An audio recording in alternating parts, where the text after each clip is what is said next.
ഈ പോണ വഴികളിൽ എപ്പോഴെങ്കിലുമൊക്കെ തിരിച്ചറിയേണ്ടതായിരുന്നില്ല ഈ പാർട്ടിയുടെ ഒരു ഫാസിസ്റ്റ് മുഖം? അത്തരത്തിൽ ഫാസിസ മുഖമുണ്ട്.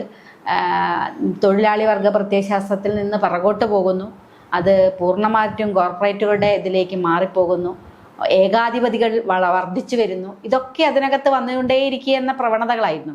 എൻ്റെ ചോദ്യം അത് തിരിച്ചറിയാതെ പോയതിലൊരു സങ്കടമില്ല എന്നുള്ളതാണ്. അവസാനം നമ്മൾ ജയകൃഷ്ണൻ മാഷെ കൊല ചെയ്ത സമയത്ത് എൻ്റെ മനസ്സിൽ വല്ലാതെ നിന്ന ഒരു സംഭവമായിരുന്നു മാഷിൻ്റെ ഒരു കൊലപാതകം. അതിനെ അതിശക്തമായിട്ട് നമ്മൾ അതോടുകൂടി മതി, ഞങ്ങളൊക്കെ അവസാനിപ്പിക്കുകയാണെന്ന് പറഞ്ഞൊരു ഘട്ടം ഉണ്ടായിരുന്നു.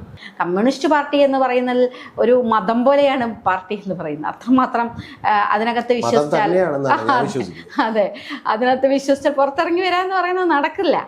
കേരളത്തിലെ കമ്മ്യൂണിസ്റ്റ് പാർട്ടി എന്ന് പറയുന്നത് പിണറായി വിജയൻ എന്ന് പറയുന്ന ഏകാധിപതിയുടെ കീഴിലുള്ള കുറേ ആൾക്കൂട്ടങ്ങളാണ്. അതൊരു പാർട്ടി എന്നൊന്നും വിശേഷിപ്പിക്കാൻ എനിക്ക് തോന്നുന്നില്ല. അതുകൊണ്ട് ആ പാർട്ടിക്കകത്ത് അതേ സംഭവിക്കുള്ളൂ. ഒരു ലോകത്തൊരിക്കലും വരാത്ത ഒരു കമ്മ്യൂണിസം എന്ന് പറയുന്ന ഒരു യൂട്ടോപ്യൻ സ്വപ്നം, അല്ലെങ്കിൽ അത് വിൽക്കാൻ കഴിയുന്നു എന്നുള്ളത് എത്രമാത്രം അപകടകരമാണ്. അത്തരം ആളുകളൊക്കെ പല തിരിച്ചറിവും വന്ന് തിരിച്ചു പോകുന്നത് നമ്മൾ കണ്ടുകൊണ്ടിരിക്കുന്നുണ്ടല്ലോ. പക്ഷെ അന്ധമായി പാർട്ടിയെ സ്നേഹിക്കുന്ന കുറേ ആളുകളുണ്ട് എന്നുള്ളതാണ്. അതായിരുന്നു അച്ഛനൊക്കെ പറ്റിയ ഒരു പ്രശ്നം. പാർട്ടി രൂപീകരിക്കുന്നതിന് അതുകൊണ്ട് തീർത്തിരുന്നു അല്ലേ? നമുക്കൊരു കൾച്ചറൽ സാംസ്കാരിക സംഘടന മതി, ഒരിക്കലും ഒരു പാർട്ടി. അതുകൊണ്ട് പാർട്ടിക്കെതിരെ നിന്നാൽ എന്തായിരിക്കും അവർ ചെയ്യുക എന്നുള്ളത് വളരെ കൃത്യമായിട്ട് ബോധ്യമുണ്ട്. പ്രമുഖരായിട്ടുള്ള കുറ്റവാളികൾ ശിക്ഷിക്കപ്പെട്ടില്ല, ഗൂഢാലോചന നടത്തിയവർ ശിക്ഷിക്കപ്പെട്ടില്ല എന്ന് പറയുന്ന വികാരമൊക്കെ ഉണ്ട്. എങ്ങനെയാണ് അതിനെ അതിജീവിച്ചത്? എങ്ങനെയാണ് അത് മാറ്റിയെടുത്തത്? എന്തൊക്കെയായിരുന്നു?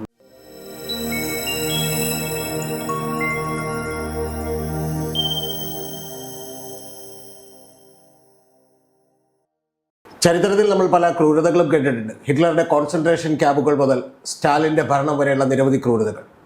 പക്ഷേ കേരളത്തെ നടുക്കിയ ഏറ്റവും വലിയ കൊലപാതകങ്ങളിലൊന്നാണ് ടി.പി. ചന്ദ്രശേഖരൻ വധം. സാധാരണ നമുക്കറിയാം, നമ്മൾ ഒരു മൃഗത്തെ കൊല്ലണമെന്ന് വിചാരിച്ചാൽ പോലും ഒരിക്കലും നമുക്ക് 51 വെട്ടുകൾ വെട്ടിക്കൊണ്ട് കൊല്ലാനാവില്ല. അത്തരത്തിൽ കൊലപാതകം നടത്തിയിട്ടുള്ള ഒരു കൊല, കേരളത്തെ നടുക്കിയ ഒരു കൊലപാതകം, ആ ടി.പി. ചന്ദ്രശേഖരൻ. അതിനുശേഷം അദ്ദേഹത്തിൻ്റെ പാർട്ടിയിൽ നിന്നും ഉയർന്നു വന്ന അദ്ദേഹത്തിൻ്റെ പത്നിയായിട്ടുള്ള കെ രമയാണ് ഇന്ന് നമ്മോടൊപ്പം ഉള്ളത്. ചോദ്യങ്ങളുണ്ട്. ഈ ഇൻട്രോ പറയാൻ എനിക്ക് വിഷമമുണ്ടായിരുന്നു മുമ്പിൽ വെച്ച്, പക്ഷേ ഇത് കൃത്യമായി പറയണമെന്നുള്ളത് കൊണ്ടാണ് പറഞ്ഞത്.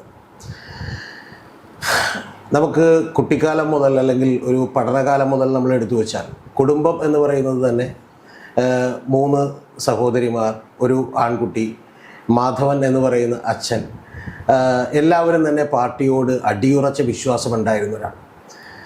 എൻ്റെ ചോദ്യം, ഇതെല്ലാം പലതവണ രമ പറഞ്ഞിട്ടുള്ളതാണ് പല ഇൻ്റർവ്യൂകളിൽ.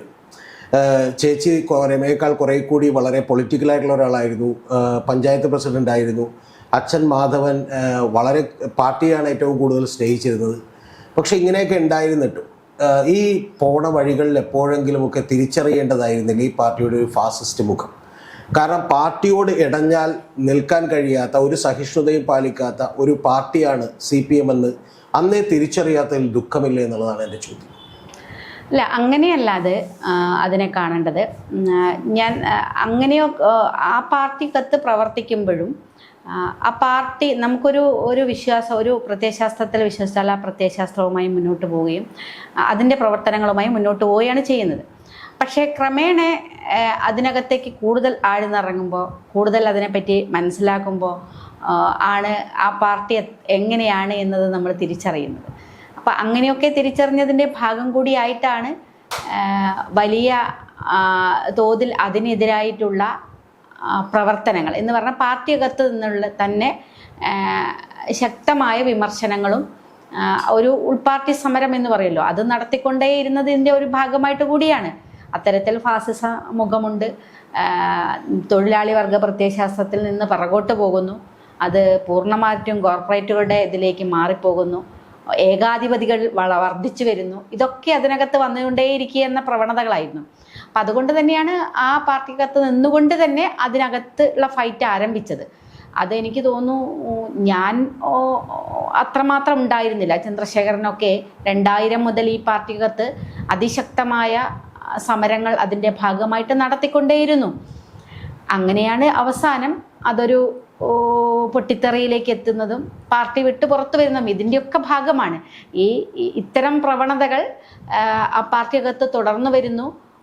അതൊരു നമ്മൾ വിശ്വസിക്കുന്ന ഒരു പാർട്ടി അല്ലാതായി മാറുന്നു എന്നത് തോന്നലിൻ്റെ ഭാഗമായിട്ട് തന്നെയാണ് അതുണ്ടായത്. അങ്ങനെയാണ് ഞങ്ങൾ ഈ പുതിയ പാർട്ടി ഉണ്ടാക്കിയത്. അല്ല, ഞാനത് ഈ ചോദിക്കാനുള്ളൊരു കാരണം, ഇപ്പോൾ കെ രമ എന്ന് പറയുന്ന SFI പ്രവർത്തക KN ബാലഗോപാലിൻ്റെയും പി രാജീവിൻ്റെയും MP രാജേഷിനൊപ്പം സംസ്ഥാന ഭാരവാഹിയായിരുന്ന ഒരാളാണ്. അതായത് സംസ്ഥാന തലത്തിൽ തന്നെ ഭാരവാഹിയായിരുന്നു. കുടുംബം മൊത്തമായി തന്നെ ഈ പാർട്ടിയെ അകമഴിഞ്ഞ് സ്നേഹിച്ചിരുന്നു, ആത്മാർത്ഥതയോടെ നെഞ്ചിലേറ്റിയിരുന്നു. എൻ്റെ ചോദ്യം, ഇത് സ്വന്തം കുടുംബത്തിലേക്ക് അല്ലെങ്കിൽ സ്വന്തം ഉള്ളിലേക്ക് ഇത്തരത്തിലുള്ളൊരു അപകടം വന്നപ്പോഴാണ് നമ്മളത് തിരിച്ചറിഞ്ഞത് എന്നുള്ളത് പിന്നീട് ഒരു തെറ്റായി തോന്നിയിട്ടില്ലെന്നാണ്. കാരണം ആ സമയത്ത്, അതായത് ഞാനിപ്പോൾ പേരുകൾ വേണമെങ്കിൽ എടുത്ത് പറയാം, ഇപ്പോൾ ആ സമയത്ത് തന്നെ SFIയിൽ പ്രവർത്തിച്ചുകൊണ്ടിരുന്ന ഒരു കാലഘട്ടം, അല്ലെങ്കിൽ പിന്നീട് അതിനുശേഷം അതിൽ നിന്ന് വിട്ടുപോയിട്ടുള്ള ഒരു കാലഘട്ടം, അത്ര ആക്റ്റീവ് അല്ലാതിരുന്ന TP ചന്ദ്രശേഖരൻ്റെ ഭാര്യയായിരുന്ന ഒരു കാലഘട്ടമൊക്കെ ഉണ്ട്. ഈ കാലഘട്ടത്തിലുമൊക്കെ CPM എന്ന് പറയുന്ന ഒരു പാർട്ടി വളരെ പ്രതിലോമകരമായ ഒരുപാട് നടപടികൾ എടുത്തിരുന്നു, അല്ലെങ്കിൽ നിരവധി കൊലപാതകങ്ങളിൽ ഭാഗവാക്കായിരുന്നു എന്നുള്ളത് വാസ്തവമാണ്. എൻ്റെ ചോദ്യം, അത് തിരിച്ചറിയാതെ പോയതിലൊരു സങ്കടമില്ല എന്നുള്ളതാണ്. അല്ല, അങ്ങനെ പറയുന്നതിൽ അർത്ഥമില്ല എന്നുള്ളതാണ് ഞാൻ പറഞ്ഞത്. കാരണം ആ പാർട്ടി, ഞങ്ങളൊക്കെ ആ സമയത്ത് ആ പാർട്ടിക്കകത്താണല്ലോ ഉള്ളത്. അപ്പോൾ അതിനകത്ത് നിന്നുകൊണ്ട് ഇത്തരം പ്രശ്നങ്ങളെ വിമർശിക്കുകയും എതിർക്കുകയും ചെയ്തിരുന്നു. ആ പാർട്ടിക്കകത്ത് നിന്നുകൊണ്ട് തന്നെ എനിക്കറിയാം ക്യാമ്പസുകളിൽ ഉണ്ടാകുന്ന ചില ആക്രമണങ്ങളെ ഒക്കെ ഞങ്ങൾ ആ സമയത്ത് കമ്മിറ്റികളിൽ അതിശക്തമായി എതിർത്തിട്ടുണ്ട്. ഏറ്റവും അവസാനം നമ്മൾ ജയകൃഷ്ണൻ മാഷെ കൊല ചെയ്ത സമയത്ത് എൻ്റെ മനസ്സിൽ വല്ലാതെ നിന്ന ഒരു സംഭവമായിരുന്നു മാഷിൻ്റെ ഒരു കൊലപാതകം. അതിനെ അതിശക്തമായിട്ട് നമ്മൾ അതോടുകൂടി മതി, ഞങ്ങളൊക്കെ അവസാനിപ്പിക്കുകയാണെന്ന് പറഞ്ഞൊരു ഘട്ടം ഉണ്ടായിരുന്നു. അപ്പം ഇത്തരം പ്രവണതകൾ ഉണ്ടാകുമ്പോൾ പാർട്ടിക്കകത്ത് നിന്ന് നമ്മൾ ചെയ്യേണ്ടത് ചെയ്തിരുന്നു എന്നുള്ളതാണ്. അതിനുകൊണ്ടൊരു ദുഃഖമുണ്ടോ എന്ന് ചോദിച്ചാൽ അതിലർത്ഥമില്ല എന്ന് ഞാൻ പറയുന്നത്. കാരണം വെച്ചാൽ നമ്മളെപ്പോഴും ആ പാർട്ടിക്കകത്ത് നിൽക്കുകയാണ്.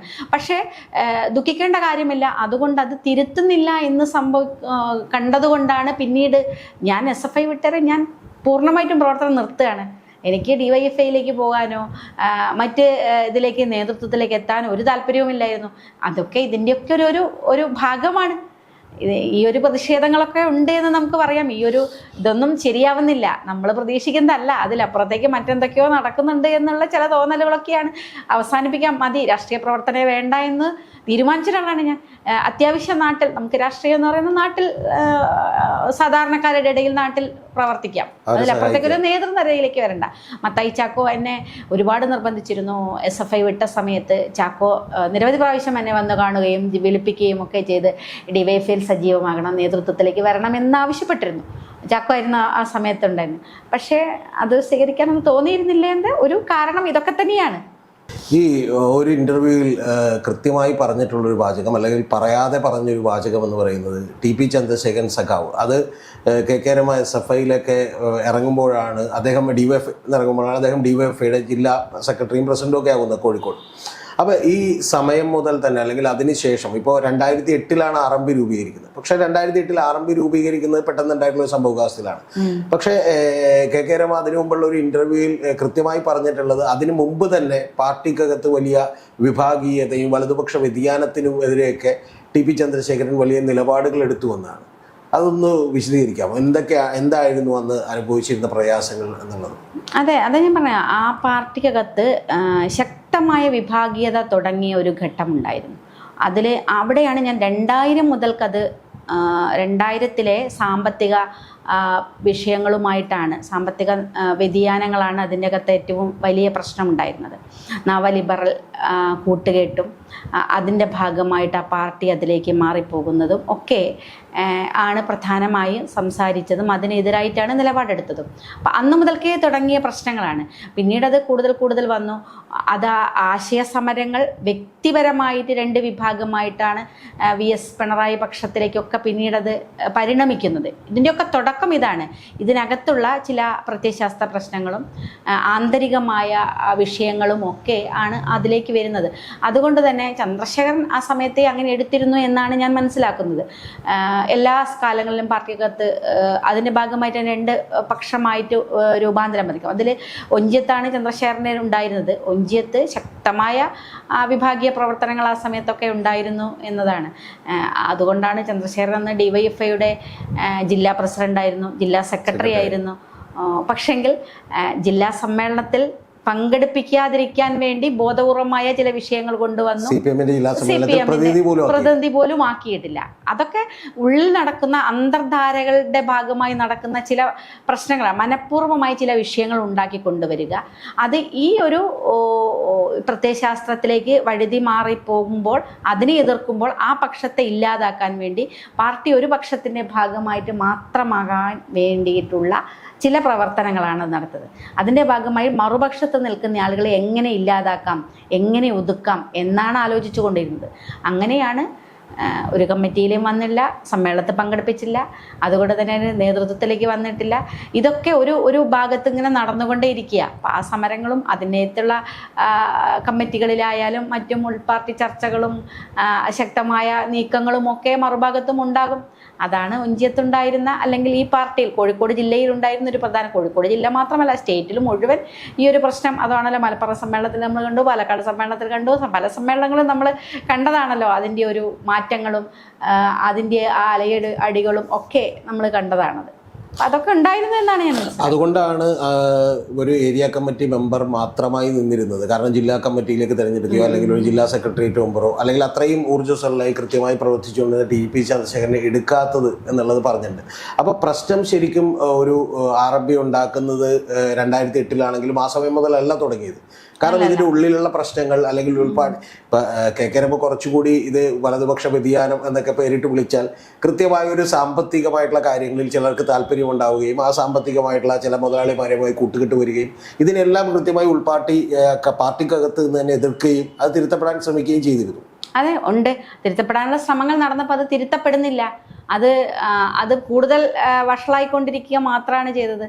അപ്പോൾ ആ പ്രശ്നങ്ങളൊക്കെ ആ പാർട്ടിക്കകത്ത് നടന്നുകൊണ്ടിരുന്നു. പെട്ടെന്നൊരു ദിവസം RMP ഉണ്ടായതല്ല. അതൊരു നിമിത്തമായി, ഒരു പഞ്ചായത്ത് പ്രസിഡന്റിൻ്റെ ഒരു സ്ഥാനം ഏറ്റവും അവസാനം എത്തിയ ഒരു കാരണം മാത്രമാണ്. അതിന് മുന്നേ ഇതിനകത്ത് പൊട്ടിത്തെറികൾ നടന്നുകൊണ്ടിരുന്നു. പാർട്ടി ഇത് മുന്നോട്ട് പോകാൻ കഴിയില്ല എന്ന തോന്നലുകൾ, പലതരത്തിൽ ചർച്ചകൾ അതിനകത്ത് നടന്നിട്ടുണ്ടായിരുന്നു.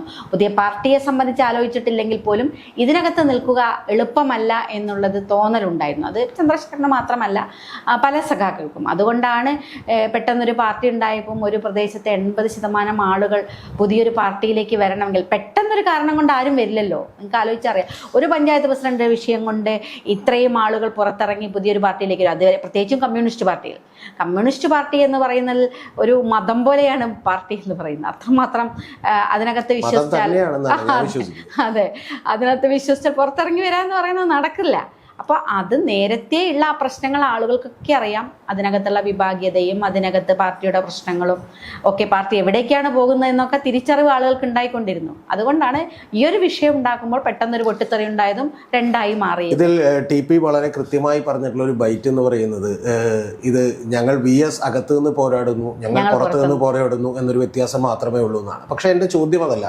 എൻ്റെ ചോദ്യം, ഈ TP പുറത്തു നിന്ന് പോരാടിയിട്ടും VS അകത്ത് നിന്ന് പോരാടിയിട്ടുമൊക്കെ ഈ ഇത്തരത്തിലുള്ള ശക്തികൾക്കാണ് ഇവിടെ പ്രാമുഖ്യം കിട്ടുന്നത് എന്നുള്ളതിനെ KK രമയോ RMPയോ ഒക്കെ എങ്ങനെയാണ് നോക്കിക്കാണുന്നത്? കാരണം ഇപ്പോൾ നമുക്കറിയാം, ഇപ്പോൾ കോഴിക്കോടാണെങ്കിലും അല്ലെങ്കിൽ കേരളത്തിലാണെങ്കിലും ഇപ്പോൾ രണ്ടാമത് തുടർഭരണം കിട്ടുന്നു, വലിയ ഭൂരിപക്ഷത്തിൽ വീണ്ടും അധികാരത്തിലേക്ക് വരുന്നു, VS നിഷ്പ്രഭനാകുന്നു. VSനോടൊപ്പം നിന്നിട്ടുള്ള പല ആളുകളും, ഇപ്പോൾ DYFയുടെ സ്റ്റേറ്റ് സെക്രട്ടറി ആയിരുന്ന തൃശ്ശൂരൊക്കെ ഉണ്ടായിരുന്ന ആളുകൾ, ഞാൻ പേര് പറയുന്നില്ല, അദ്ദേഹമൊക്കെ അടക്കം ഒരു സാധാരണ മെമ്പറായി. കാരണം വളരെ ഗംഭീരമായി പ്രസംഗിച്ചു കൊണ്ടിരുന്ന, പ്രസംഗം കേട്ടാൽ നമ്മൾ ആവേശഭരിതരാകുമായിരുന്ന ആളുകളെല്ലാം നിഷ്കരണം ഒഴിവാക്കപ്പെടുന്നു. ഇതിനെ RMP എങ്ങനെയാണ് നോക്കിക്കാണുന്നതെന്നാണ്, അല്ലെങ്കിൽ KK രമ വ്യക്തിപരമായിട്ട് ഇതിനെ എങ്ങനെയാണ് നോക്കിക്കാണുന്നത്? കാരണം KK രമയൊക്കെ ഇത് നോക്കിക്കാണുന്നത് എങ്ങനെയാണെന്ന് അറിയാൻ എനിക്കുള്ള താല്പര്യം എന്ന് വെച്ചാൽ, ഒരു ജീവിതം അല്ലെങ്കിൽ ഒരു കുടുംബം മൊത്തം ഇതിനു വേണ്ടി ഒഴിഞ്ഞു വെച്ചിട്ടുള്ള ആളുകളാണ്. എന്നെ അമ്പരപ്പെടുത്തിയിട്ടുള്ള പല കാര്യങ്ങളും ഉണ്ട് വ്യക്തിപരമായി പോയി, ഞാൻ അതിലേക്ക് വരാം. പക്ഷേ ഈ ചോദ്യത്തിൽ അതിലെനിക്കൊരു അത്ഭുതവുമില്ല. അതിനകത്ത് അങ്ങനെ നോക്കിക്കാണേണ്ട ആവശ്യവുമില്ല. അതൊരു കമ്മ്യൂണിസ്റ്റ് പാർട്ടിയല്ല. കമ്മ്യൂണിസ്റ്റ് പാർട്ടി അല്ലാത്തൊരു പാർട്ടിയിൽ അതൊക്കെ നടക്കും, അതിലൊരു തർക്കവുമില്ല. ഇപ്പം അതെന്ന് വെച്ചാൽ ഒരു വിഭാഗത്തിൻ്റെ കയ്യിൽ, ഒരു ഏകാധിപതിയുടെ കയ്യിലാണ് ആ പാർട്ടി ഉള്ളത്. ആ ഏകാധിപതിക്ക് ചുറ്റും കുറേ ആളുകൾ ഇങ്ങനെ വട്ടമിട്ട് പറന്നുകൊണ്ടേയിരിക്കുകയാണ്. അപ്പോൾ അദ്ദേഹത്തിന് അപ്രീതി ഉണ്ടാക്കുന്നത് ആരും സംസാരിക്കില്ല. അതാണ് കമ്മ്യൂണിസ്റ്റ് പാർട്ടി. ഇപ്പോൾ കേരളത്തിലെ കമ്മ്യൂണിസ്റ്റ് പാർട്ടി എന്ന് പറയുന്നത് പിണറായി വിജയൻ എന്ന് പറയുന്ന ഏകാധിപതിയുടെ കീഴിലുള്ള കുറേ ആൾക്കൂട്ടങ്ങളാണ്. അതൊരു പാർട്ടി എന്നൊന്നും വിശേഷിപ്പിക്കാൻ എനിക്ക് തോന്നുന്നില്ല. അതുകൊണ്ട് ആ പാർട്ടിക്കകത്ത് അതേ സംഭവിക്കുള്ളൂ. അതാണ് കാലങ്ങളായി സംഭവിച്ച് ഏറ്റവും അവസാനം എത്തിയത്. അപ്പോൾ അതിനെതിരെ സംസാരിച്ച ആളുകൾ മുഴുവൻ പുറത്താക്കി. എല്ലാ ആളുകളും ഒന്നുകിൽ പുറത്താക്കി, അല്ലെങ്കിൽ നിശബ്ദരായി, അല്ലെങ്കിൽ ഒന്നുമില്ലാതെ നിൽക്കുന്നു. CKP പത്മനാഭൻ ഉൾപ്പെടെയുള്ള എത്രയെത്ര നേതാക്കന്മാർ, എത്ര ശബ്ദങ്ങളുണ്ട്, അവരൊക്കെ ഇപ്പോൾ കേൾക്കുന്നുണ്ട്. ഇപ്പം അതിനകത്ത് ഇപ്പം G. സുധാകരൻ കഴിഞ്ഞ ദിവസം പോലും പൊട്ടിത്തെറിക്കുന്ന സാഹചര്യത്തിലേക്ക് വരികയാണ്. ആരാണ് ഈ നേതാക്കന്മാർ? അപ്പം ഇപ്പോഴും അതിനകത്ത് പാർട്ടി എന്ന് പറഞ്ഞ് നിൽക്കുന്ന ആളുകൾക്കും അസഹനീയമായി മാറുന്നുണ്ട് പല നിലപാടുകളും. പേടിയാണ് പലർക്കും തുറന്നു പറയുന്നത്. അതുകൊണ്ട് ആരും തുറന്നു പറയുന്നില്ല എന്നുള്ളൂ. ചില അധികാരമോഹികളും സ്ഥാനം പോകുമെന്ന് ഭയക്കുന്ന ആളുകളും മാത്രമേ അതിനകത്ത് ഈ പാർട്ടി എന്ന് പറഞ്ഞ് അതിനെ പിന്താങ്ങി നിൽക്കുന്നുള്ളൂ എന്നുള്ളതാണ് ഞാൻ വിചാരിക്കുന്നത്. അതുകൊണ്ട് അതൊന്നും ഒരു അത്ഭുതമായിട്ട് എനിക്ക് തോന്നുന്നില്ല. ഞാനതിന് ഇപ്പോഴും ഒരു കമ്മ്യൂണിസ്റ്റ് പാർട്ടിയായിട്ട് വിശേഷിപ്പിക്കുന്നില്ല. അല്ല, ഈ കമ്മ്യൂണിസം തലക്ക് പിടിച്ചിട്ടുണ്ടാകുന്ന ഒരു അന്ധത, അതിനെക്കുറിച്ച് ലോകത്തിൽ തന്നെ പല ക്ലാസിക്കൽ രചനകളും ഉണ്ടെന്നുണ്ട്. ഇപ്പോൾ ആൽബൻ കമ്മ്യൂ എന്ന് പറയുന്ന നാടകകൃത്ത് ഒരിക്കൽ പറഞ്ഞിട്ടുള്ള ഒരു വാചകം, മനുഷ്യർക്ക് മുഖങ്ങളെ സ്നേഹിക്കാനാണ് ഇഷ്ടം, പക്ഷെ ഒരിക്കലും പാർട്ടി അത് അനുവദിക്കുന്നില്ല, പകരം വർഗങ്ങളെയാണ് സ്നേഹിക്കേണ്ടത് എന്ന് പറയുന്ന വളരെ കൃത്യമായിട്ടുള്ളൊരു വിമർശനമുണ്ട്. ഞാനിത് കൂട്ടിച്ചേർത്ത് വായിക്കുന്നത് ഈ TPയുടെ മരണവുമായി ഉണ്ടായതിന് ശേഷം ശരിക്കും KK രമയുടെ അഭിനന്ദനായിട്ടുള്ള പിതാവ് മാധവൻ സാർ ഒരിക്കൽ വിചാരിച്ചിരുന്നു എന്നാണ് പറയപ്പെടുന്നത്. കാരണം അത് പാർട്ടി ചെയ്തതായിരിക്കില്ല, പാർട്ടിയുടെ അറിവോടെ ആയിരിക്കില്ല അത്. ഇതിൻ്റെ ഏറ്റവും രൂക്ഷമായ വശം എന്ന് പറയുന്നത് മകൻ, എനിക്കത് പറയാൻ ബുദ്ധിമുട്ടുണ്ട്, പക്ഷെ ഒരു ഇൻ്റർവ്യൂ ചോദിക്കാതിരിക്കാൻ കഴിയാത്തതുകൊണ്ടാണ്, എൻ്റെ ജോലി ആയതുകൊണ്ടാണ്. മകൻ ഒരിക്കൽ അപ്പൂപ്പനോട് ഇത് പറഞ്ഞ് ഭയങ്കരമായി തർക്കിക്കുകയും ഇനി പാർട്ടിയിൽ തുടരുകയും ഒക്കെ ചെയ്യരുത് എന്ന് പറഞ്ഞതിന് ശേഷമാണ് മാധവൻ സാറിനെ പോലൊരാൾ ഈ പാർട്ടിയുമായിട്ടുള്ള ബന്ധം വിച്ഛേദിക്കുന്നത് എന്ന് പറയുന്നത്. അതായത് അത്രമാത്രം ആഴത്തിലേക്ക് ഒരു ലോകത്തൊരിക്കലും വരാത്ത ഒരു കമ്മ്യൂണിസം എന്ന് പറയുന്ന ഒരു യൂട്ടോപ്യൻ സ്വപ്നം, അല്ലെങ്കിൽ അത് വിൽക്കാൻ കഴിയുന്നു എന്നുള്ളത് എത്രമാത്രം അപകടകരമാണ്. അതുകൊണ്ടാണ് ഞാൻ പറഞ്ഞത് നേരത്തെ തന്നെ ഇത് മതമാണ്, അല്ലെങ്കിൽ മതത്തേക്കാൾ തീവ്രമായിട്ടുള്ള ഒരു കാര്യമാണെന്ന് പറഞ്ഞത്. അല്ല, അതുകൊണ്ടാണ് ആ പാർട്ടി ഇങ്ങനെ ഇപ്പോഴും നിന്നു പോകുന്നത്. ആയിരക്കണക്കിന് സാധാരണ മനുഷ്യർ അന്ധമായി പാർട്ടിയെ വിശ്വസിച്ച് പാർട്ടിയെ സ്നേഹിച്ച് നിൽക്കുന്ന ആളുകളുണ്ട് എന്നുള്ളത് കൊണ്ടാണ്. ആ കൂട്ടത്തിൽ ഒരാളായിരുന്നു എൻ്റെ അച്ഛനും. അച്ഛൻ, ഞാൻ വിചാരിക്കുന്നു ഇപ്പോഴും അച്ഛന് കമ്മ്യൂണിസ്റ്റ് പാർട്ടി എന്ന് പറയുന്നത് ഒരു വലിയ ഒരു ഇതാണ് അച്ഛനെ സംബന്ധിച്ചിട്ടുള്ള. അതുപോലെ നിഷ്കളങ്കരായ ധാരാളം മനുഷ്യർ പുറത്തുണ്ട്. അവരൊക്കെ നിൽക്കുന്നത് കൊണ്ടും ആ വോട്ടും കൊണ്ട് ഈ പാർട്ടി ഇങ്ങനെ പോകുന്നു. അവർക്ക് എത്ര പറഞ്ഞാലും ഒരുപക്ഷെ പാർട്ടി തെറ്റ് ചെയ്താലും അവരെൻ്റെ പാർട്ടി അങ്ങനെ ചെയ്യില്ല എന്ന് പറയും. അതാണ് അച്ഛനുണ്ടായത്. അച്ഛൻ പറഞ്ഞത് കാരണം അവരൊക്കെ അത്രയും പാർട്ടിയെ സ്നേഹിക്കുകയും പാർട്ടിയെ നേരത്തെയൊക്കെ നമുക്ക് അരിവാൾ ചുറ്റിക നക്ഷത്രം കണ്ടാൽ ആരായാലും വോട്ട് ചെയ്യുന്ന ഒരു സാഹചര്യം ഉണ്ടായിരുന്ന ഒരു നാടാണ് നമ്മളത്. ഇപ്പോഴും അങ്ങനെയുണ്ട്. ഒരു ബാലറ്റ് പേപ്പറിൽ നോക്കിയാൽ അരിവാൾ ചുറ്റിക നക്ഷത്രമാണ് അവിടെ കാണുന്നെങ്കിൽ മറ്റെല്ലാം മറന്ന ആളെ പാർട്ടികളെ നോക്കുക, അരിവാൾ ചുറ്റികയ്ക്ക് വോട്ട് ചെയ്യുന്ന ഒരു വലിയ വിഭാഗമുണ്ട്. ആ വിഭാഗത്തിൻ്റെ ശക്തിയിലാണ് ഇപ്പോഴും ആ പാർട്ടി വന്നത്. പക്ഷേ ആ പാർട്ടിയൊക്കെ ഇപ്പോൾ അത്തരം ആളുകളൊക്കെ പല തിരിച്ചറിവും വന്ന് തിരിച്ചു പോകുന്നത് നമ്മൾ കണ്ടുകൊണ്ടിരിക്കുന്നുണ്ടല്ലോ. പക്ഷെ അന്ധമായി പാർട്ടിയെ സ്നേഹിക്കുന്ന കുറേ ആളുകളുണ്ട് എന്നുള്ളതാണ്. അതായിരുന്നു അച്ഛനൊക്കെ പറ്റിയൊരു പ്രശ്നം. അതാണ് ഇങ്ങനെ ചെയ്തിട്ടും എൻ്റെ പാർട്ടി ചെയ്യില്ല എന്ന് അച്ഛൻ ഉറച്ചു വിശ്വസിക്കാൻ. അച്ഛൻ മാത്രമല്ല, എനിക്ക് തോന്നുന്നു ചേച്ചിമാരായാലും ഒക്കെ ആ പാർട്ടി ഇങ്ങനെ ചെയ്യുമോ, ഈ പാർട്ടി ചെയ്യുമോ എന്നുള്ളൊരു തോന്നലുണ്ടായിരുന്നു. വിശ്വസിക്കാൻ പ്രയാസമുണ്ടായിരുന്നു, ഭയങ്കര പാടായിരുന്നു വിശ്വസിക്കാൻ. ഞാൻ മാത്രമേ ഏറ്റവും ശക്തമായിട്ട് വീട്ടിൽ അതല്ല, ഇത് CPM ആണ് ചെയ്തതെന്ന് തുടക്കം മുതൽക്കേ പറഞ്ഞ് വന്നിരുന്ന ഞങ്ങളായിരുന്നു. അതായിരുന്നു അവരുടെയൊക്കെ മനസ്സിലെ പാർട്ടി. ഈ അതിനുശേഷം KK രമ രാഷ്ട്രീയ കൊലപാതകങ്ങൾക്കെതിരെ വലിയ നിലപാടുകൾ എടുത്തിട്ടുണ്ട്. ഈ 2012 മെയ് 4 രമ ശരിക്കും പറഞ്ഞിട്ടുള്ളൊരു വാചകം എന്ന് പറയുന്നത്, ഒരു സാധാരണ വീട്ടമ്മയായി കുടുംബജീവിതം ആസ്വദിച്ച് ജീവിച്ചിരുന്ന ഒരാളാണ് ഞാൻ എന്ന് പറഞ്ഞിട്ടുണ്ട്. ആ ദിവസം പോലും നമ്മുടെയൊക്കെ കണ്ണു നനയിക്കുന്ന ഒരു കാര്യം, അന്ന് മീൻ വാങ്ങിച്ചു കൊണ്ടുവന്ന് എനിക്കത് പ്രിപ്പയർ ചെയ്യാൻ പ്രോപ്പറായിട്ട് അറിയാൻ പാടില്ലാത്തതുകൊണ്ട് TP ചന്ദ്രശേഖരൻ സാഹിബ് കൂടെ നിന്ന് അതൊക്കെ ചെയ്തു തന്നു. അതിനുശേഷം ഉച്ചക്കാണ് ഇറങ്ങിയത് എന്ന് പറയുന്നൊരു വാചകമുണ്ട്. ഇതിന് ശേഷം ഞാൻ ചോദിക്കുന്നൊരു ചോദ്യം, ഈ കൊലപാതകം നടന്നതിന് ശേഷം പോലീസ് കൊടുത്തിട്ടുള്ള ഒരു റിപ്പോർട്ടിൽ 2009 മുതൽ ഇതിനു വേണ്ടിയിട്ടുള്ള പല ശ്രമങ്ങളും നടന്നിരുന്നു എന്ന് പറഞ്ഞു. സത്യത്തിൽ അത് മാഡം ഒന്നും അറിഞ്ഞിരുന്നില്ല, അല്ലെങ്കിൽ അത്തരം കാര്യങ്ങളൊന്നും വീട്ടിൽ ചർച്ചയായിരുന്നില്ല? ഇല്ല, അങ്ങനെ ഒരു കൊലപാതകം നടക്കുമെന്നുള്ള അല്ലെങ്കിൽ അവസാനിപ്പിക്കുമെന്നുള്ളൊരു ധാരണയൊന്നും അങ്ങനെയൊന്നും ആലോചിച്ചിരുന്നില്ല. 2009 ഒരു ഇൻസിഡൻറ്റ് ഉണ്ടായിരുന്നു. അതിന് ചൊമ്പാല പോലീസ് ഒരു കേസ് രജിസ്റ്റർ ചെയ്തിട്ടുണ്ടായിരുന്നു, ഗൂഢാലോചന കേസ്. പിന്നീട് അത് അന്വേഷിക്കുകയൊക്കെ ചെയ്തു. ആ സമയത്തെ 2008 പാർട്ടി ഉണ്ടായത്. അതിനുശേഷം ആ സമയം മുതൽക്ക് ചന്ദ്രശേഖരനെതിരായിട്ട്, കാരണം അവർ തുടക്കത്തിൽ പ്രതീക്ഷിച്ചത് ഒരു 5-6 മാസം കഴിയുമ്പോൾ ഇത് അവസാനിക്കുമെന്നുള്ളതായിരുന്നു. പക്ഷേ അത് 6 മാസം കഴിഞ്ഞപ്പോൾ അവസാനിച്ചില്ല മാത്രമല്ല, കൂടുതൽ ശക്തമായി വന്നു. പുറത്ത് സ്ഥലങ്ങളിലേക്ക് അത് വ്യാപിച്ചു. അഖിലേന്ത്യാ അടിസ്ഥാനത്തിൽ ഒരു ഇടതുപക്ഷ ഏകോപന സമിതി എന്ന രൂപത്തിൽ ഇടതുപക്ഷ പാർട്ടികളെ മുഴുവൻ കൂട്ടിയോജിപ്പിക്കാനുള്ള ഒരു ശ്രമം ചന്ദ്രശേഖരൻ്റെ ഭാഗത്തു നിന്നുണ്ടായി. അതിന് നിരന്തരമായ യാത്രകൾ അതിനു വേണ്ടി നടത്തി. ഇതൊക്കെ പാർട്ടി അറിയുന്നുണ്ടായിരുന്നു. അതുകൊണ്ടാണ് 2009 മുതൽ പിന്നീട് ഇത് തുടർന്നു പോയാൽ ഈ നേതൃത്വത്തെ തലവെട്ടി മാറ്റണം എന്നുള്ളത് അവരാലോചിച്ചു. ഈ തല മാറ്റിയെങ്കിൽ മാത്രമേ അത് അവസാനിക്കൂ ആ യാത്ര എന്ന് അവർക്ക് വലിയ നല്ല ബോധ്യം ഉണ്ടായത് അതിൻ്റെ ഭാഗമായി തന്നെയാണ്. അങ്ങനെയാണ് പിന്നീട് പല ശ്രമങ്ങളും പലതരത്തിൽ ഇൻസിഡൻസ് ഉണ്ടായിരുന്നു എന്നതാണ്. രാത്രി വരുന്ന സമയത്തുണ്ടായിരുന്നു, പകലുണ്ടായിരുന്നുണ്ട്, ഫോളോ ചെയ്തിട്ടുണ്ട് കുറേ ദിവസങ്ങൾ. പക്ഷേ എന്നെ സംബന്ധിച്ച് ഞങ്ങൾ വീട്ടിൽ അത്തരം കാര്യങ്ങളൊന്നും ചർച്ച ചെയ്തില്ല. അമ്മയുണ്ട്, മകനുണ്ട്, ഞങ്ങളുണ്ട്.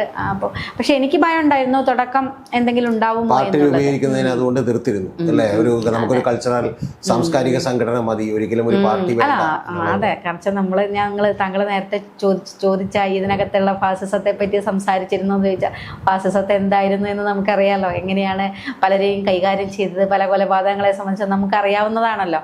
അതുകൊണ്ട് പാർട്ടിക്കെതിരെ നിന്നാൽ എന്തായിരിക്കും അവർ ചെയ്യുക എന്നുള്ളത് വളരെ കൃത്യമായിട്ട് ബോധ്യമുണ്ട്, ധാരണയുണ്ട്. അതുകൊണ്ട് തന്നെയാണ് പാർട്ടിക്കെതിരെ ഒരു പാർട്ടി വേണ്ട എന്നുള്ള നിലപാട്, നമുക്ക് ജീവിക്കണം എന്നുള്ളൊരു തോന്നലുണ്ടായത്.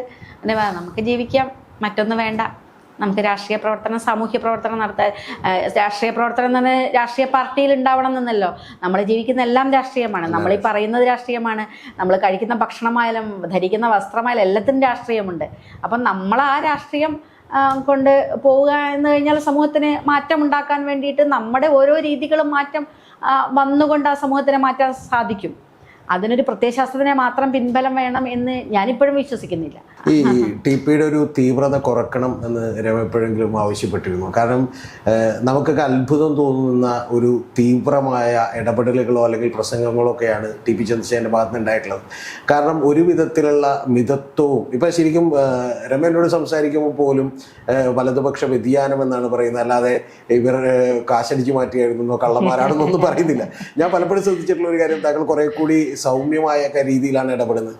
പക്ഷേ ടി.പിയെ സംബന്ധിച്ചിടത്തോളം അങ്ങനെയല്ല. ടി.പി പല പൊതുയോഗങ്ങളിലും വളരെ വളരെ ആവേശത്തോടു കൂടി വെല്ലുവിളിക്കുകയും വളരെ രൂക്ഷമായി ഇതിനോടൊക്കെ പ്രതികരിക്കുകയും ചെയ്തിരുന്നു. അപ്പോൾ പേഴ്സണലി അങ്ങനെ പറഞ്ഞിട്ടുണ്ടോ എന്നുള്ളതാണ്.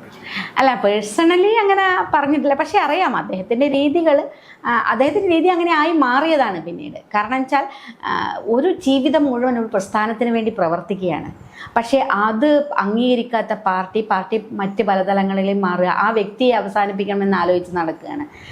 അപ്പോൾ അങ്ങനെ വരുമ്പോൾ സ്വാഭാവികമായിട്ടും അനുഭവങ്ങൾ മൂർച്ച കൂട്ടിയതായിരിക്കും ചന്ദ്രശേഖരന്. അതുകൊണ്ടാണ് പിന്നീട് പാർട്ടി ഉണ്ടായ അത്രം അഗ്രസീവായ സംസാരങ്ങളിലേക്കും പ്രസംഗങ്ങളിലേക്കും ഒക്കെ മാറുന്നതിന് മറ്റൊരു കാരണം കൂടെ ഉണ്ട്.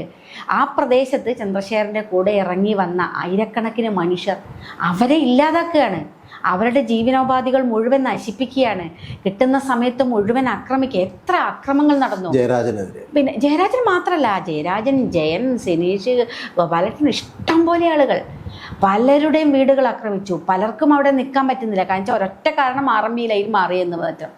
പലർക്കും ലോണുകൾ നിഷേധിച്ചു ബാങ്കുകൾ. വായ്പ, കുട്ടികൾക്കുള്ള വിദ്യാഭ്യാസ വായ്പ അവർ നിഷേധിച്ചു. കല്യാണം മുടക്കും, പല വിവാഹങ്ങളും മുടക്കി പല യുവാക്കളുടെയും എന്ന് പറഞ്ഞ വലിയ വൈരാഗ്യം, അങ്ങേയറ്റത്തെ വൈരാഗ്യത്തോടുകൂടി പ്രവർത്തിക്കുകയും പകയോടുകൂടി പ്രവർത്തിക്കുകയും ചെയ്യുമ്പോൾ അതിനെതിരെ തങ്ങളുടെ കൂടെ നിൽക്കിയ ആളുടെ പ്രൊട്ടക്റ്റ് ചെയ്തല്ലേ മതിയാവുള്ളൂ. അപ്പം ചന്ദ്രശേഖരൻ ആ നിലപാടെടുത്ത് അവിടെ കൂടെ നിൽക്കുകയാണ് ഇപ്പോൾ വേണ്ടത്. അതുകൊണ്ട് അതിലൊന്നും എനിക്കൊരു പ്രശ്നവുമില്ല. അങ്ങനെ നിന്നെങ്കിലേ ആ ഫൈറ്റ് ചെയ്ത് കൂടെ നിൽക്കുക എന്നുള്ളത് മാത്രമേ ആ സമയത്ത് അവരോട് ചെയ്യാൻ പറ്റുന്നുള്ളൂ. ആ ഫൈറ്റ് കൊണ്ട് മാത്രമാണ് അവിടെ പിടിച്ചു നിന്നതും. ഇല്ലെങ്കിൽ ചന്ദ്രശേഖരനും അതല്ല, കുറച്ചുകൂടി സൗമ്യനായതൊന്നുമല്ല, നിങ്ങൾ വെട്ടിക്കൂ എന്ന് പറഞ്ഞാൽ മുഴുവൻ തീർത്തിട്ടുണ്ടാവും അവിടെ. അപ്പം അവിടെ അങ്ങനെ സ്ട്രോങ് ആയിട്ട് നിൽക്കേണ്ടിയിരുന്നു. അതാണ് ചന്ദ്രശേഖരൻ അങ്ങനെയല്ലായിരുന്നു നേരത്തെ, അല്ലായിരുന്നു. അങ്ങനെ പറഞ്ഞാൽ ഇങ്ങനെയാണെങ്കിൽ പോലും അദ്ദേഹം നല്ല മനുഷ്യൻ, എന്താ പറയുക, നല്ല മനുഷ്യത്വമുള്ള, മറ്റുള്ളവരെ സ്നേഹിക്കാൻ കഴിയുന്ന, കമ്മ്യൂണിസം എന്താണോ പറയുന്നത് ആ തരത്തിൽ ജീവിച്ച് കാണിച്ചു കൊടുത്ത ആളാണത്. ഇത് അവരോടുള്ള സംസാരത്തിൽ മാത്രമേ താങ്കൾ സൂചിപ്പിച്ച ആ ഒരു അഗ്രസീവ്നെസ്സും ഒക്കെ ഉണ്ടായിട്ടുള്ളൂ. അത് സ്വന്തം കൂടെ വന്ന അണികളെ, കൂടെ വന്നവരെ പ്രൊട്ടക്റ്റ് ചെയ്യും, അവരെ അവിടെ നിർത്തുകയും ചെയ്യുക ഏറ്റവും അനിവാര്യമെന്ന് ആർക്കും അറിയില്ല. ഞങ്ങൾ ആ കാലഘട്ടത്തിൽ അവിടെ ഒഞ്ചിയത്ത് പാർട്ടി ഉണ്ടാക്കിയ സമയത്ത് ജീവിച്ച ഒരു ജീവിതം എന്ന് പറയുന്നത്. ഇന്നതൊക്കെ മാറി. പക്ഷെ ഓരോ രാത്രിയും ഭീതിയോട് നേടി നിന്ന വീടുകളാണ് അവിടെ ഉണ്ടായിരുന്നത്. സ്ത്രീകളൊക്കെ വളരെ ഭയത്തിലാണ് അവിടെ താമസിച്ചത്. ഏത് സമയം ആക്രമണം വരിക എന്നറിയില്ല. ഒറ്റ കാരണമേ ഉള്ളൂ, അറബിയുടെ പുതിയൊരു പാർട്ടിയിലേക്ക് നിന്നു എന്നതിൻ്റെ ഭാഗമായിട്ട്. അപ്പം അങ്ങനെയൊരു അന്തരീക്ഷം ആ സമയത്ത് ഉണ്ടായിരുന്നു എന്നതാണ്. പിന്നീട് അതൊക്കെ മാറി. ആ ഒരു ചന്ദ്രശേഖരൻ്റെ പ്രവർത്തനമൊക്കെയാണ് അത് മാറ്റി പിന്നീട് ഒരു തലത്തിലേക്ക് എത്തിച്ചത്. പിന്നീട് 2009 അദ്ദേഹം മത്സരിച്ച് കൂടുതൽ വീണ്ടും വലിയ ജനപിന്തുണ കിട്ടി. അങ്ങനെ മാറി വന്നതാണല്ലോ പിന്നീട്. ഈ പാർട്ടി ഉണ്ടാകുന്നതിന് ഇമ്മീഡിയറ്റ് ആയിട്ട് ഉണ്ടാകുന്ന ഒരു കാരണം ഏറാമല പഞ്ചായത്തിൽ ജനതാദളിന് ആ പഞ്ചായത്ത് പ്രസിഡന്റ് സ്ഥാനം കൊടുത്തതാണ്. പക്ഷേ നിരവധി വർഷങ്ങളായിട്ട് അവിടെ പഞ്ചായത്ത് അവർ ഭരിക്കുകയായിരുന്നു. അതിനുശേഷം വാശിയേറിയ തെരഞ്ഞെടുപ്പിലൂടെയാണ് ടി.പി. ചന്ദ്രശേഖരൻ്റെയൊക്കെ നേതൃത്വത്തിൽ അത് പിടിച്ചെടുത്തത്. പക്ഷേ ആ സംഭവത്തിന് ശേഷമാണ് പാർട്ടി പൂർണ്ണമായിട്ടും ഇത്തരത്തിലുള്ള വലിയ പ്രതിഷേധത്തിലേക്കും ജനങ്ങൾക്കൊരു നേതൃത്വം കൊടുത്തുകൊണ്ട് ടി.പി. പുറത്തേക്ക് ഇറങ്ങി വരുന്നത്. സത്യത്തിൽ അത് അത്ര വലിയൊരു കാരണമായിരുന്നു എന്നുള്ളത് എനിക്കിപ്പോഴും സംശയമുണ്ട്. കാരണം അത്തരത്തിലുള്ളൊരു കാരണമായിരുന്നു, അല്ലെങ്കിൽ അത് ടി.പി. വിട്ടുപോകാൻ അല്ലെങ്കിൽ വിട്ടുപോയിക്കോട്ടെ എന്ന് തന്നെ പാർട്ടി വിചാരിച്ചതാണോ എന്ന് പലപ്പോഴും എനിക്ക് സംശയം തോന്നിയിട്ടുണ്ട്. അല്ല, അതിൽ കാരണമാണോ എന്ന് ചോദിച്ചാൽ ഒന്ന് ആ പ്രദേശത്തിൻ്റെ ഒരു അവസ്ഥയും കൂടെ നോക്കണം. ഒന്ന് അതിന് മുന്നിലത്തെ ഇലക്ഷനിൽ ഈ ജനതാദൾ UDFൻ്റെ ഭാഗമായിട്ടാണ് കോൺഗ്രസ്, ലീഗ്, ദള് ഉൾപ്പെടെയുള്ള കക്ഷികൾ അപ്പുറത്തും ഞങ്ങൾ പാർട്ടി മാറിയിട്ടില്ല. CPM ഒറ്റയ്ക്ക് അവിടെ മത്സരിച്ചു. ഏറാമല എന്ന് പറയുന്നത് ദള്ളിന് ഭൂരിപക്ഷമുള്ളൊരു സ്ഥലമാണ്. ദള്ളും കോൺഗ്രസ്സാണ്. CPM അത്രയേ ഉള്ളൂ, തുലം കുറവാണ് അവിടെ. പക്ഷെങ്കിൽ ആ പഞ്ചായത്ത് തിരഞ്ഞെടുപ്പിൽ ഒറ്റയ്ക്ക് നിന്ന് CPM അവിടെ അധികാരത്തിൽ വന്നു, പഞ്ചായത്ത് പിടിച്ചെടുത്തു. അങ്ങനെ ശക്തി കേന്ദ്രമായിട്ട് അത് മാറിക്കഴിഞ്ഞു. അത് ചന്ദ്രശേഖരൻ്റെയൊക്കെ ഒരു നേതൃത്വത്തിലാണ് ആ ഒരു പ്രവർത്തനം നടത്തിയത്.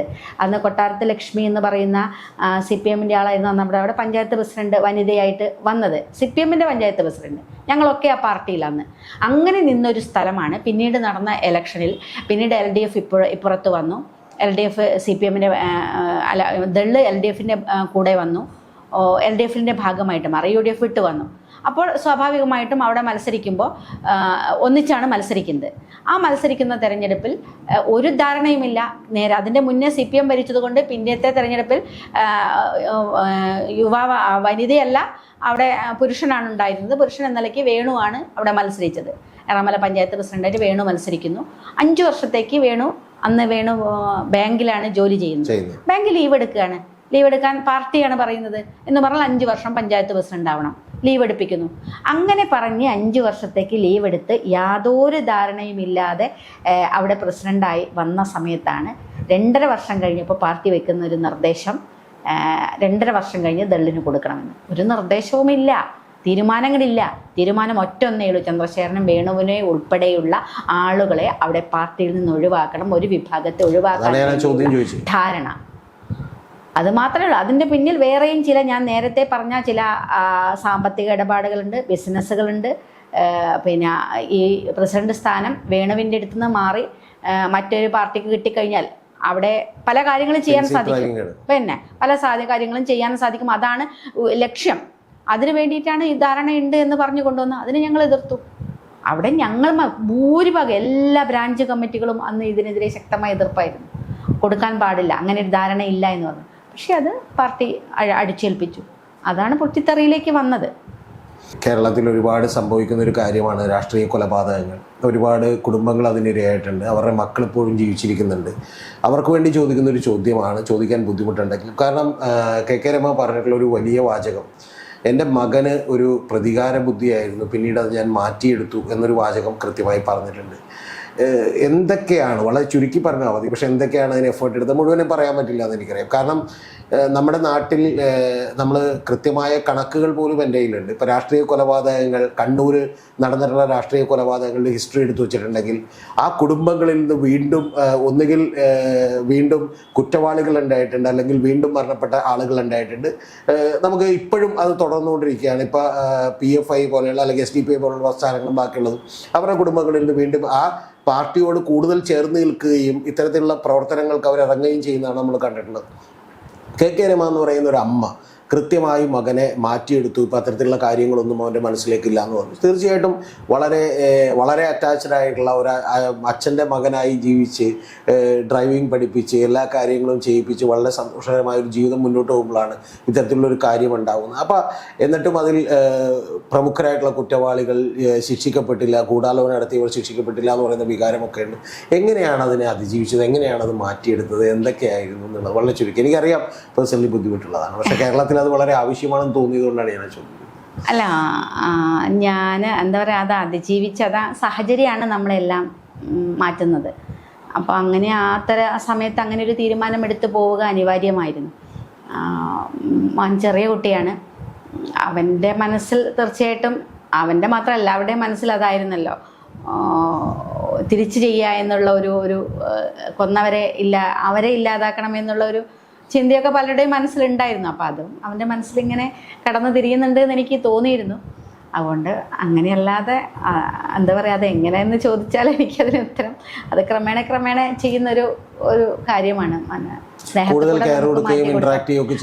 സ്നേഹത്തിൽ കൂടെ നമുക്ക് അവരെ മാറ്റി ആരെയും നമുക്ക് അത്തരം സ്നേഹം കൊടുത്ത് നമുക്ക് മാറ്റാൻ കഴിയും എന്ന് ഒരു വിശ്വസിക്കുന്ന ഒരാളാണ്. അതുകൊണ്ട് അങ്ങനെ കൊണ്ടുവന്നു. അവന് പിന്നീട് അച്ഛൻ്റെയും അമ്മയുടെയും സ്നേഹം കാരണം വെച്ചാൽ അതുവരെ അവൻ അച്ഛൻ മാത്രമായിരുന്നു പ്രധാനം, അച്ഛനായിരുന്നു അവനെല്ലാം. പിന്നീട് ആ അച്ഛൻ്റെ സ്നേഹം കൂടി കൊടുക്കണം എന്നുള്ളത് കൊണ്ട് അച്ഛൻ്റെയും അമ്മയുടെയും സ്നേഹം കൊടുത്ത് അതെന്താണോ വേണ്ടത് അതൊക്കെ ചെയ്ത് പിന്നീട് കൊണ്ടുവന്ന് മാറ്റിക്കൊണ്ട്. കെ രമയുമായിട്ടുള്ള ഇൻ്റർവ്യൂവിൻ്റെ 1ാം ഭാഗം ഇവിടെ തീരുന്നു. സ്തോഭജനകമായ ഡിബേറ്റുകളുള്ള 2ാം ഭാഗത്തിനായി കാത്തിരിക്കുക. കെ രമക്ക് കൃത്യമായിട്ട് അറിയാം അതിൻ്റെ പിന്നിൽ ഒരിക്കലും അവർക്കാർക്കും, കണ്ണൂരുള്ള ആർക്കും ടി.പി. ചന്ദ്രശേഖരൻ അറിയില്ല, വ്യക്തിപരമായ ഒരു വിരോധം ഉണ്ടാവേണ്ട കാര്യമില്ല, ഒന്നും ഉണ്ടാവേണ്ട കാര്യമില്ല. അതിലേറ്റവും ഈ ഒരു കേസിനുള്ളൊരു മെച്ചം എന്ന് പറയുന്നത് നേരത്തെ താങ്കൾ സൂചിപ്പിച്ചതുപോലെ അതുവരെ പാർട്ടി ലിസ്റ്റ് കൊടുത്ത് പ്രതികളെ അറസ്റ്റ് ചെയ്യും, കുറേ കഴിഞ്ഞാൽ അവരെ രക്ഷപ്പെട്ട് കൊണ്ടുവരുന്നതിൽ നിന്നും വ്യത്യസ്തമായി കൊല ചെയ്ത കൊലയാളികളിലേക്ക് കേസെത്തി. അപ്പോൾ ഇത്തരത്തിലുള്ള കാര്യങ്ങൾ കൊണ്ടിട്ട് ഇവിടെ നീതി എവിടെയാണ് എന്നുള്ളതാണ് നമ്മുടെ ചോദ്യം. കാരണം അതിന് കുറെ കൂടി ശക്തമായ ആർഎംപിയൊക്കെ പ്രതികരിക്കേണ്ടതല്ലേ എന്നുള്ളത് കൂടിയാണ് എൻ്റെ ചോദ്യം. കൊടിസുനി ഉൾപ്പെടെയുള്ള ആളുകളാണ് ജയിൽ ഭരിക്കുന്നത് എന്നുള്ളിടത്തേക്ക് എന്തുകൊണ്ട് അങ്ങനെ എത്തുന്നു? അതിനുള്ള എല്ലാ സൗകര്യങ്ങളും ഭരിക്കുന്ന ആളുകൾക്ക് ഒരു പ്രശ്നവുമില്ല, നടപടിയെടുക്കില്ല. ഇവിടുത്തെ നീതിയും നിയമങ്ങളും ഒക്കെ ഭരിക്കുന്ന ആളുകൾക്കും അവർക്ക് വേണ്ടപ്പെട്ട ആളുകൾക്കുമുള്ളതാണ്. സാധാരണക്കാർക്കൊന്നും നീതിയൊന്നും ലഭിക്കുന്ന ഒരു സാഹചര്യവുമില്ല. അതിന് കിട്ടുമെന്നുള്ള, ഈ ഭരണത്തിൽ കിട്ടുമെന്ന പ്രതീക്ഷയും വേണം.